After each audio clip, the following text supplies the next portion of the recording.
Hello there, welcome to Bryan Lomax Movie Talk and my latest Blu-ray update. Obviously we've just had the Christmas period, a lot of gifts been sent my way.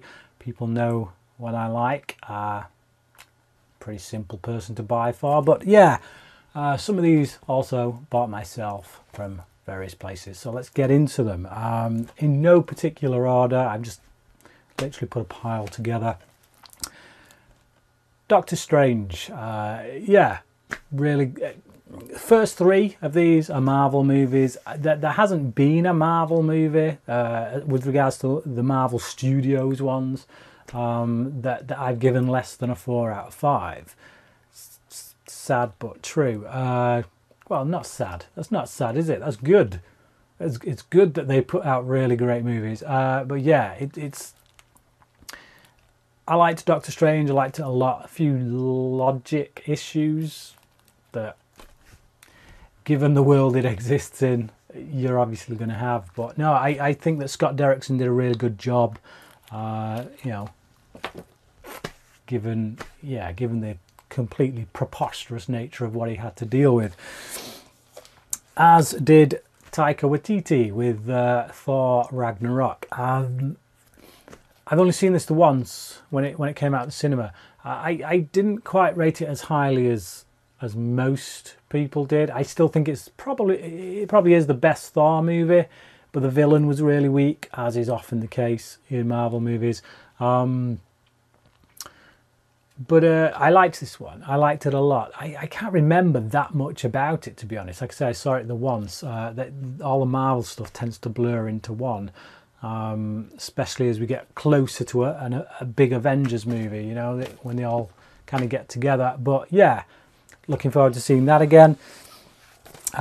Spider-Man Homecoming. This is a movie that I didn't rate that much at all when I first saw it. I actually gave it a 3 out of 5 in my review. It was on the bottom of the ladder for me with regards to Marvel movies.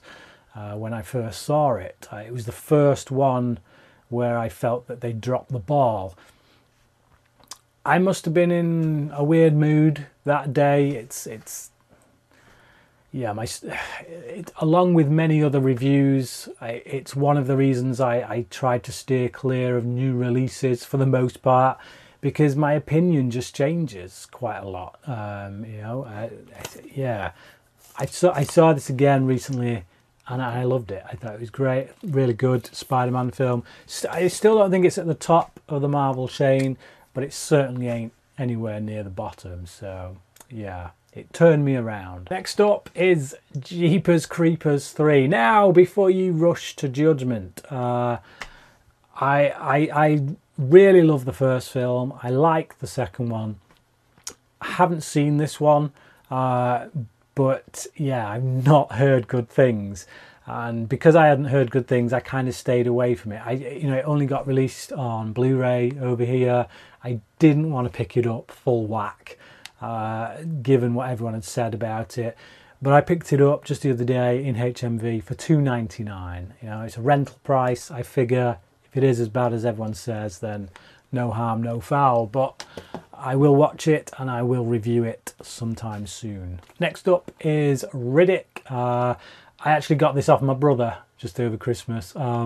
He didn't give it me as a Christmas present. He had 2 copies on his shelf, and I asked him why, and he said, I don't know, do you want one? Just like that, that's how he speaks. But yeah, it wasn't a great film. It was certainly better than Chronicles of Riddick, but I still think Pitch Black is the best of that franchise. We are getting a 4th one this year, so it'd be nice to check that out again before that's released. Next up is Ready Player One. Spielberg, sci-fi, what's not to love? I think for me, the one downside for me was the fact that a lot of the effects in the computer world seem a bit too animated, which I know is ridiculous given the fact that it takes place within a computer-generated world. So yeah, it's kind of a criticism that falls on its ass when you think about it. But what can I say? But I still really liked it, really enjoyed it, and I'm looking forward to seeing it again. You know, Spielberg on his worst day is still better than most on their best. So, yeah. Next up is Gotham season 4. I've just started season 3. I was reviewing Gotham on my channel. I got halfway through season 2 with regards to my reviews. I'll be perfectly honest, the reason I stopped is people just weren't watching. I'm sorry to those 2 people who used to always comment on those Gotham reviews, but yeah, it wasn't. It didn't feel worth putting all that time into reviewing every episode when it felt like most people who come to my channel weren't that interested in them, to be fair. I may still do like a top 5 episodes of season 2 video, something like that, just to wrap it up, so to speak, and then I may do that going forward to the rest of each season. But I'm afraid the reviews per episode won't be coming. But yeah, I am a fan of Gotham. Obviously, I'm a Batman fan. It does have its weak spots, but for the most part, it's a really good show. Next up is Mission Impossible Fallout. This made my top 3 films of the year of 2018. I think it's an incredible action film. One of the best action films and the best Mission Impossible film. And that's saying something because I really love the franchise quite a lot. So yeah, yeah, on every level, all the stunts, Cruise doing everything himself, and just the way it ties all the films together, brings a lot of character arcs full circle or caps them off. It was just handled perfectly as far as I'm concerned. Next up is Promised Land. This is written by John Krasinski and Matt Damon, and it's directed by Gus Van Sant. Now, the last time Gus Van Sant directed something written by Matt Damon, we got Good Will Hunting. This isn't as good as Good Will Hunting, which is one of my favourite films of all time, but it's still a really good film. Very overlooked, very underrated, I think. And if you haven't seen it, and if you haven't even heard of it, do check it out. Yeah, it's a bit of a feel-good movie, although there are points in it that, yeah, even the negative stuff you get. Yeah, it's a feel-good movie. I liked it. I like Matt Damon's character in it. Just check it out. I think it's really well written. You know, John Krasinski really showed his mettle as a writer and a director and an actor for A Quiet Place last year. And yeah, if you want to see more from him for what he can do as a writer, check this out. It's a really good character-driven piece. Next up is The Florida Project. I got this because of Luke Ryan. It'd been on my radar for some time, but Luke kind of did a Blu-ray update, and he pointed out that he got it from HMV for $2.99. I'm like, whoa, okay. I went HMV the next day and I got it. It's like I say, it's had a lot of buzz. I've heard a lot of good reviews for it and stuff. A lot of friends really sing its praises. Luke was singing its praises. I trust his opinion, so I thought, why not? Let's get it. $2.99 on Blu-ray and a slipcover. Yes, please. Next up is Mary Magdalene. I love Lion. Lion was one of my favourite films of 2017.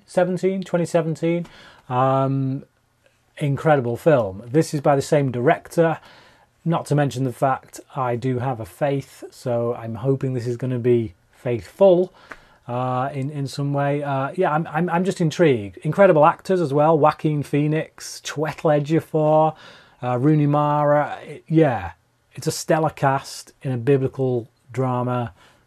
Right up my street, really. So looking forward to that one. Next up is Arthur Christmas. I was given this from my mother-in-law. She was having a clear out. She gave it me. I took it. It's a good film. It's a solid Christmas film, I think. Don't know that it would make my top 10. Well, it wouldn't make my top 10 Christmas films, but I like it. I enjoyed it. I've seen it a couple of times now. I'd be happy to watch it again. So yeah, Arthur Christmas. Next up is another animated film. This is Frozen. I do like Frozen. My wife picked this up in a charity shop for £1.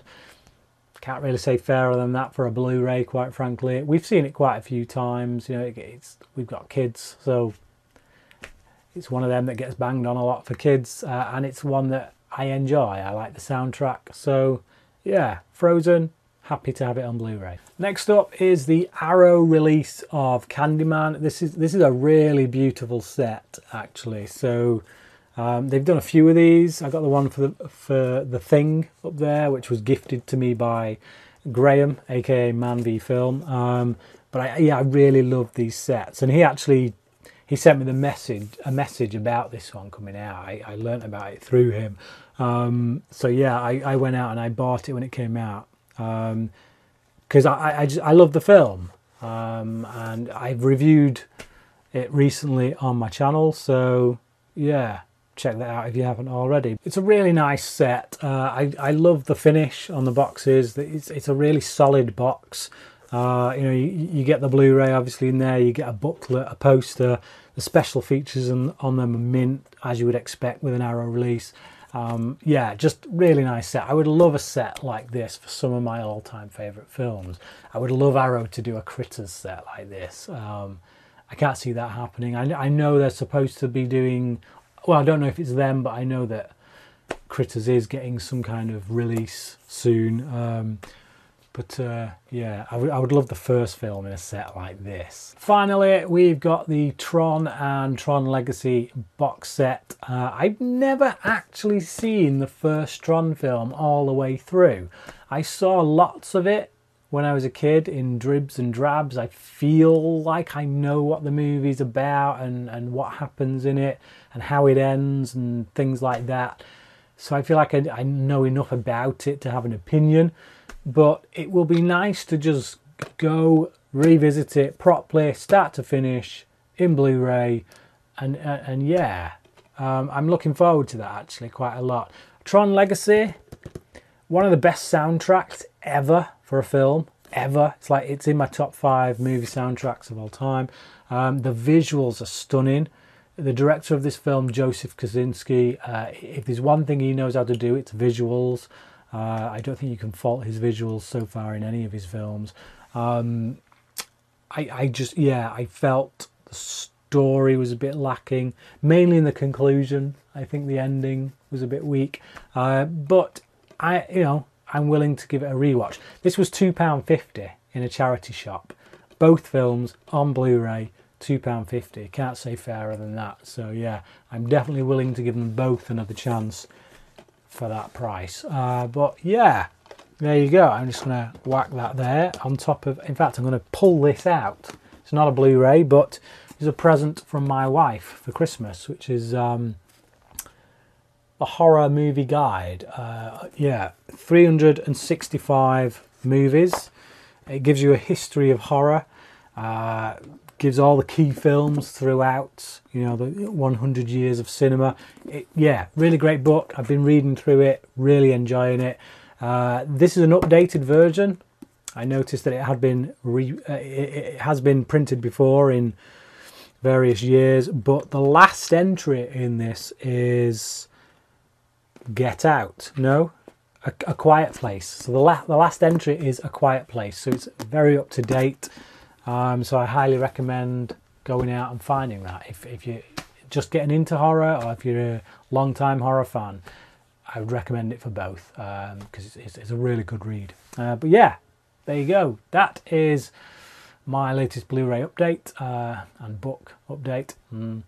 But yeah, what do you think about any of these releases, any of these Blu-rays? Do you have them? Do you want them? Do you want to get rid of them if they're in your set, in your collection? Yeah, comment below, let me know your thoughts, and until next time, cracking.